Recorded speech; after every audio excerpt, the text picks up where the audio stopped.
सासाराम, गया और भागलपुर से करेंगे आगाज। पीएम मोदी 28 अक्टूबर को दरभंगा, मुजफ्फरपुर और पटना में करेंगे रैली। 1 नवंबर को छपरा, पूर्वी चंपारण, समस्तीपुर में सभा। बिहार के बांका में बोले बीजेपी अध्यक्ष जेपी नड्डा, अब जाति नहीं रिपोर्ट कार्ड के आधार पर मिलता है वोट। जेपी नड्डा ने कहा, मोदी के आने के बाद देश की राजनीतिक संस्कृति बदली। सजग समाज वही होता है जो सजग नेता को पहचाने। पटना साहिब गुरुद्वारा पहुंचे बीजेपी अध्यक्ष जेपी नड्डा, गुरुद्वारे में नड्डा ने की प्रार्थना। बिहार चुनाव में फिर बाहर आया जिन्ना का जिन्ना समर्थक मशहूर उस्मानी को कांग्रेस ने दरभंगा के जाले से दिया है टिकट। उस्मानी के टिकट पर गिरिराज सिंह ने उठाए सवाल, कहा कांग्रेस को देश की एकता और अखंडता से कोई मतलब नहीं। बिहार में एनडीए से अलग विधानसभा चुनाव लड़ने पर बोले एलजेपी अध्यक्ष चिराग पासवान, नीतीश का नेतृत्व स्वीकार नहीं। चिराग ने कहा, हमें नीतीश कुमार पर विश्वास नहीं। 2019 चुनाव में जेडीयू ने गठबंधन धर्म को तोड़ा, एलजेपी को हराने का काम किया।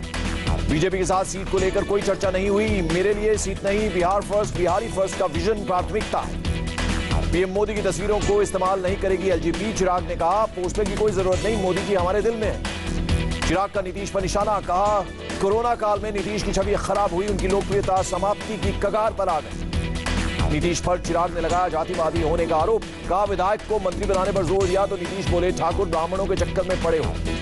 चिराग ने कहा, सीएम बनने का कोई इरादा नहीं, मैं बीजेपी का मुख्यमंत्री बनाऊंगा, ये मेरा संकल्प। नीतीश को सीएम बनते नहीं देखना चाहते चिराग, कहा किसी भी स्थिति में नीतीश को नहीं दूंगा समर्थन। लोक जनशक्ति पार्टी ने बिहार चुनाव के लिए 26 उम्मीदवारों की लिस्ट जारी की। कुचायकोट से रवि पांडे को मैदान में उतारा। बनियापुर से तारकेश्वर सिंह को मिला एलजेपी का टिकट। मीनापुर से अजय कुशवाहा लड़ेंगे। प्रकाश जावड़ेकर का एलजेपी पर आरोप, बिहार चुनाव में कंफ्यूजन फैला रहे हैं चिराग पासवान। बीजेपी प्रवक्ता संबित पात्रा ने भी एलजेपी पर बोला हमला, कहा भ्रम और झूठ की राजनीति कर रही है एलजेपी। संबित पात्रा ने कहा, बिहार चुनाव में हमारी कोई भी टीम नहीं, बीजेपी का केवल जेडीयू, हम और वीआईपी पार्टी से गठबंधन। संबित पात्रा ने एलजेपी को बताया वोट कटवा पार्टी, का ऐसे दलों का कोई अस्तित्व नहीं होता। बीजेपी ने आरजेडी अलायंस को बताया अपवित्र गठबंधन, कहा बिहार में पवित्र और अपवित्र गठबंधन के बीच है डायरेक्ट फाइट। तेजस्वी यादव ने सीएम नीतीश को बताया थका हुआ, कहा राज्य की सत्ता को संभालने में है नाकाम। तेजस्वी यादव ने कहा, विकास और बेरोजगारी पर बात नहीं करना चाहते मुख्यमंत्री। विश्व खाद्य दिवस की 75वीं वर्षगांठ आज। इस अवसर पर पीएम मोदी ने 75 रुपए का स्मारक सिक्का जारी किया। लड़कियों की शादी की न्यूनतम उम्र में बदलाव कर सकती है केंद्र सरकार। पीएम मोदी ने कहा, समिति की रिपोर्ट मिलते ही होगा फैसला। पीएम मोदी ने 8 फसलों की 17 नई किस्में राष्ट्र को समर्पित की। पीएम ने कहा, इस साल का नोबेल शांति पुरस्कार विश्व खाद्य कार्यक्रम से सम्मानित किया जाना बड़ी उपलब्धि है। हाल ही में संसद से पारित हुए कृषि कानून पर पीएम मोदी का बयान, कहा किसानों की आय बढ़ाने में मददगार साबित होगा नया कानून। उत्तर प्रदेश के सीएम योगी आदित्यनाथ ने कहा, किसानों का कल्याण राज्य सरकार की पहली प्राथमिकता। कृषि कानून से किसानों को होगा लाभ। कांग्रेस में सोनिया गांधी के उत्तराधिकारी खोजने की कवायद तेज। पार्टी को 2021 के शुरू में नेता खोज लेने की उम्मीद। मथुरा की अदालत ने श्री कृष्ण विराजमान की याचिका मंजूर की। 13.37 एकड़ जमीन शाही ईदगाह से मुक्त कराने की मांग।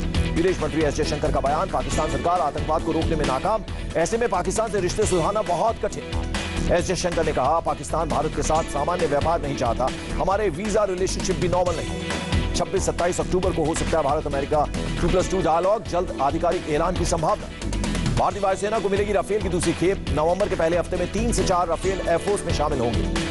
केजरीवाल ने शिक्षा मंत्री रमेश निशंक को लिखी चिट्ठी, दिल्ली यूनिवर्सिटी के कानून में बदलाव की मांग।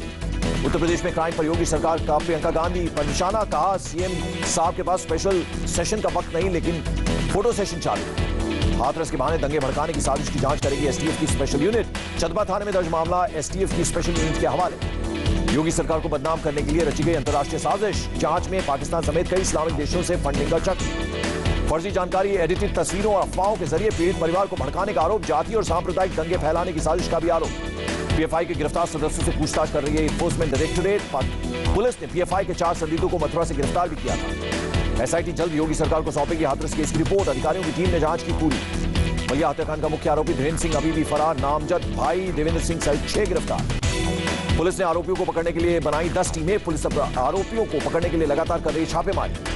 बलिया गोलीकांड में मुख्य आरोपी फरार, अब तक केवल 2 शख्स गिरफ्तार। आरोपी धीरेन्द्र के बचाव में उतरे विधायक सुरेंद्र सिंह, कहा धीरेन्द्र ने अपने बचाव में चलाई गोली। सुरेंद्र सिंह ने कहा, धीरेन्द्र ने गोली नहीं चलाई होती तो कई मर्डर होते। प्रशासन पर एक तरफा कार्रवाई का लगाया आरोप। जबलपुर में ऑटो ड्राइवर को पीटने वाला मुख्य आरोपी अरेस्ट। पुलिस ने हथकड़ी बांधकर शहर में घुमाया। जुलूस में अभिषेक दुबे के साथ पुलिस वाले भी थे मौजूद। जबलपुर में ऑटो ड्राइवर को पीटने वाला मुख्य आरोपी है अभिषेक। पंजाब के तरनतारन में शौर्य चक्र से सम्मानित जवान की हत्या। सुबह 6 बजे 2 बदमाशों ने कॉमरेड बलविंदर सिंह को मारी गोली। गोली लगने से बलविंदर सिंह ने मौके पर ही तोड़ा दम। गांव के सरपंच ने हत्या के लिए पंजाब पुलिस को जिम्मेदार बताया। बलविंदर सिंह हत्या की जांच के लिए एसआईटी का गठन, फिरोजपुर के डीआईजी के नेतृत्व में होगी जांच। जम्मू कश्मीर के राज्यपाल मनोज सिंह की दरियादिली, आपातकालीन परिस्थिति में राजभवन के हेलीकॉप्टर का होगा इस्तेमाल। सुदूर गांवों से मरीजों को हॉस्पिटल पहुंचाने के लिए पहल, फ्री में राजभवन के हेलीकॉप्टर की सुविधा ले सकेंगे गरीब मरीज। बडगाम में आतंकी जहांगीर ने सेना के सामने किया सरेंडर, AK-47 चुराने वाले एसपीओ का साथी है जहांगीर। 3 दिन से सेना को जहांगीर की थी तलाश, AK-47 चुराने वाले एसपीओ को मदद कर रहा था आतंकी जहांगीर। अवंतीपोरा में सुरक्षा बलों ने एलईटी का बंकर का भंडाफोड़ किया, मौके से AK-47 और विस्फोटक बरामद। देश में एक दिन में 63,000 से ज्यादा पॉजिटिव केस, संक्रमितों की संख्या 73,70,000 के पार। देश में कोरोना से 24 घंटे में 895 लोगों की गई जान, अब तक 1,12,000 से ज्यादा लोगों की मौत। देश में कोरोना मामले में गिरावट, डबलिंग टाइम बढ़कर 70 दिन से ज्यादा हुआ। कोरोना से मृत्यु दर घटकर 1.52% हुआ, 22 मार्च के बाद पहली बार इतना कम हुआ मृत्यु दर। देश में अब तक 9 करोड़ 22 लाख से ज्यादा लोगों का हुआ कोरोना टेस्ट। गुरुवार को एक दिन में 10,28,000 सैंपल्स की जांच। CSIR और साइंस एवं टेक्नोलॉजी मंत्रालय के साथ केंद्रीय स्वास्थ्य मंत्री डॉक्टर हर्षवर्धन की बैठक, कोरोना के लक्षण पर हुई चर्चा। विदेश मंत्री एस जयशंकर ने पीएम मोदी को ग्रेट मोटिवेटर बताया, कहा पीएम की एक अपील पर लोग पहन रहे हैं मास्क। विदेश मंत्री ने कहा यूरोप और अमेरिका की सड़कों पर बिना मास्क पहने लोग दिखते हैं, लेकिन भारत में बिना मास्क नहीं दिखते हैं लोग। कांग्रेस नेता Ghulam Nabi Azad corona positive, home quarantine हुए गुलाम नबी आजाद। दिल्ली में बीते 24 घंटे में कोरोना से 3,428 लोग संक्रमित, 22 लोगों की मौत। वेतन की मांग को लेकर दिल्ली के जंतर मंतर पर कस्तूरबा गांधी हॉस्पिटल के रेजिडेंट डॉक्टर्स ने किया प्रदर्शन। महाराष्ट्र में बीते 24 घंटे में कोरोना के 11,447 नए केस, 306 की मौत। उत्तर प्रदेश में बीते 24 घंटे में 2,610 लोग कोरोना संक्रमित, 46 की मौत। ओडिशा का कोरोना ग्राफ 2,64,000 के पार पहुंचा, अब तक 1,104 मरीजों की गई जान। भुवनेश्वर में तीसरे दौर का सीरो सर्वे आज से शुरू, 3 दिन में 1,500 नमूने इकट्ठा करने का है लक्ष्य। केरल में बीते 24 घंटे में कोरोना से 7,283 लोग संक्रमित, राज्य में कोरोना के 95,000 मामले। तेलंगाना में कोरोना के 1,554 नए मामले, राज्य में 23,000 से ज्यादा एक्टिव केस। तमिलनाडु में बीते 24 घंटे में कोरोना से 4,389 लोग संक्रमित, 57 लोगों की मौत। त्रिपुरा में बीते 24 घंटे में कोरोना से 162 लोग संक्रमित, 4 लोगों की मौत। मणिपुर में कोरोना के 337 नए मामले, बीते 24 घंटे में 5 लोगों की मौत। महाराष्ट्र सरकार का बड़ा फैसला, मुंबई की लोकल ट्रेनों में 17 अक्टूबर से सफर कर सकेंगी महिलाएं। 17 अक्टूबर को सुबह 11 बजे से दोपहर 3 बजे तक और शाम 7 बजे से रात तक महिलाएं कर सकती हैं सफर, QR कोड की जरूरत नहीं। सिक्किम सरकार का फैसला, 19 अक्टूबर से अलग अलग चरणों में खुलेंगे सभी स्कूल्स। सूरत में फैशन डिजाइनिंग के स्टूडेंट्स ने अनोखे अंदाज में किया गरबा, PPE किट पहनकर झूमते नजर आए छात्र। पंजाब में नहीं थम रहा पराली जलाने का सिलसिला, धरी मंडी में किसानों ने जलाई पराली। दिल्ली की आबो हवा लगातार हो रही खराब, ITO पर आज सुबह 285 रहा AQI। दिल्ली में बढ़ते प्रदूषण को लेकर 9 साल की बच्ची ने चलाया जागरूकता अभियान का, आरोप लगाने की बजाय हल ढूंढे नेता। पंजाब, हरियाणा और यूपी में पराली जलाने पर सुप्रीम कोर्ट सख्त, पूर्व न्यायाधीश मदन बी लोकुर अगुवाई में बनाई गई एक सदस्यीय समिति। लोकुर समिति पराली जलाए जाने की घटनाओं से संबंधित अपनी रिपोर्ट हर पखवाड़े में सुप्रीम कोर्ट को सौंपेगी। महाराष्ट्र के सोलापुर में NDRF का मिशन रेस्क्यू, तेज बहाव में फंसे एक व्यक्ति को बचाया गया। बाढ़ बारिश से वेस्टर्न महाराष्ट्र में अब तक 28 लोगों की मौत, 2300 से ज्यादा घरों को पहुंचा नुकसान। महाराष्ट्र के सीएम उद्धव ठाकरे को देवेंद्र फडणवीस ने लिखी चिट्ठी, बारिश से किसानों को हुए नुकसान की भरपाई की मांग।